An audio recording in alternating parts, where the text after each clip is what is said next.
Has this ever happened to you? Working on a sick beat and you've got your 8 bars of drums, bass, and whatever. What next? How can I turn this into a full song? If only there was a way to help with this problem. Well, there isn't.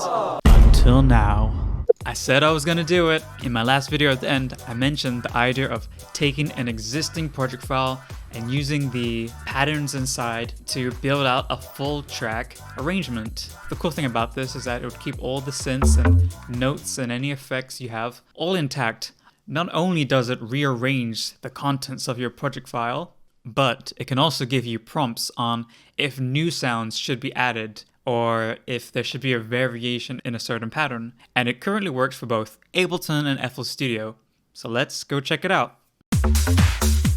So I can already just drag the FLP or ALS of this project onto the Jukeblocks website. From here, I have some options to choose, or I can choose the genre. When I'm ready, I just click rearrange project file, let that upload, and then it's already here. And just click on it. So this is not great of an arrangement. There's nothing in this beat part, there's no kick or bass. Well, you may need to do some preparation before rearranging, just so the algorithm knows how to handle each part. So let's go back to the project file. When Jukeblocks receives the file, there's no way to know what each sound is. You only know when you play it, and you can hear it. Oh yeah, that's the bass. So I have to do the next best thing and directly tell Jukeblocks what these things are. And so I'm gonna do that by just labeling the tracks and giving them names. So this is the kick, so I'm gonna write kick. If like all the patterns already have the name here, like this is bass, and I can just like auto name it. It's like a drum loop, so I'm just gonna write loop. In Ableton, you can just also rename the tracks on the side to give it one of the names. If it doesn't have anything, it will work without, you just might get weirder results. On the website, it actually has a list of the names that you can use to label instruments, so I advise doing that if you can. I'm also going to add markers to this, because without any markers, it has to guess where the content in the project file is. Imagine if you had like a different idea here with maybe a different bass line, or you know, what if your beat doesn't start on 0 and it starts like over here or something. Jukeblocks can take a guess at the different sections, but it may not guess it correctly. So it's easy enough just to like add 2 markers, one for the beginning spot and one for the end. And if you have more than 3 markers like over here, then it will just use the first 2 markers and ignore the rest. So some preparation is a good idea if you want it to work better. We can try it again and see how much of a difference that makes. And here we go.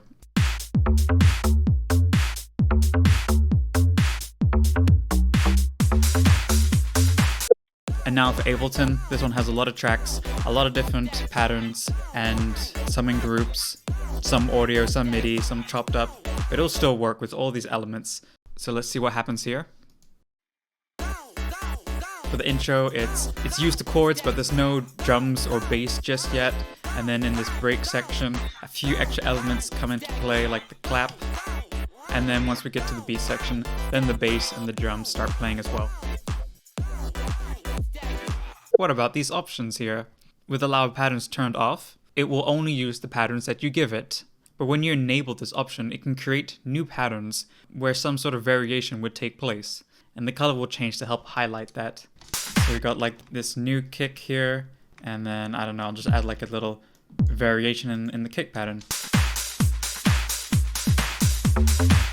Allow new tracks will actually add new patterns and tracks to the project file. So because our 8-bar beat here doesn't have a lot of instruments, Jukeblocks is likely to add new tracks. Here we got a new lead pattern being added. You can add an effect here on the downbeat. You can see like this is a build-up, and so in this build-up we have snare build-up patterns, so you can imagine like an extra snare being added in here so that the build-up actually feels like a typical build-up. Then you have these marker options, and these add markers for the different sections of a song.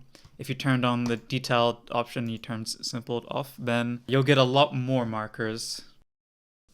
I like the simplified version though. I think it looks less cluttered.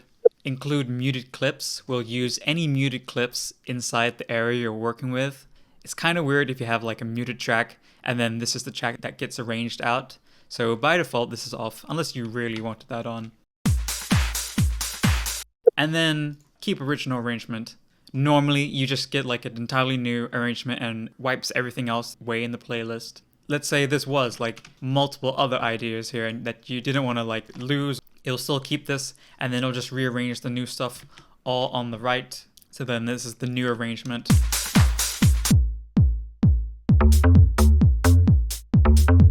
So yeah, that will keep the original part still intact if you want that still there. And of course, the genres. The idea here is that it rearranges the patterns in the style of one of these genres. However, if you don't allow new tracks, this might not even be that noticeable. I've rearranged hip-hop beats using the house template, and it doesn't sound like a house genre because you're still using your own patterns and rhythms. So you can still use this even if the style of music that you're making isn't actually on this list. However, the markers will be different. In pop, you're more likely to have a verse and chorus, while in drum and bass, you'll probably have a drop. And when you're allowing new tracks to be made, then those new tracks will like match the genre more. That's all you really need to know. It's on my website and you can sign up and use it for free, but also subscribe and get an unlimited amount of downloads, plus no upload size limits. I hope the rearranger helps you with your own music and maybe even helps to finish it off or at least give you new ideas. Now, here's some extra information if you want to hear me talk about this even more. What happens if you have MIDI or audio clips that go outside these markers? In those cases, the algorithm trims those clips so that it all fits back inside.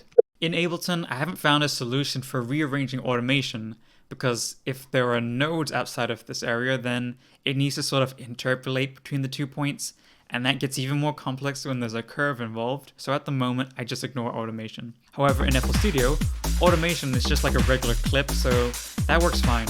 What you can also do is like, as I'm automating the bass, just like layer that over the bass so that they rearrange together. Otherwise, if it's on a different track, it might like think it's a different pattern or sound, and maybe they won't rearrange in exactly the same way. I think that really is everything now. It's great to finally release this, and I've been working on it pretty much every single day since like the last video. So I can now say, yeah, I did that. I made it a thing. I'll definitely still be improving this and adding features over time, much like with the converter. But overall, I'm very happy with it.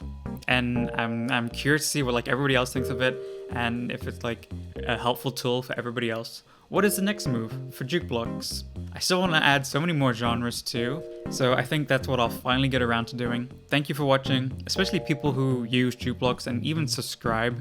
Thank you so much. I hope the experience is only getting better and that this new feature will help you too.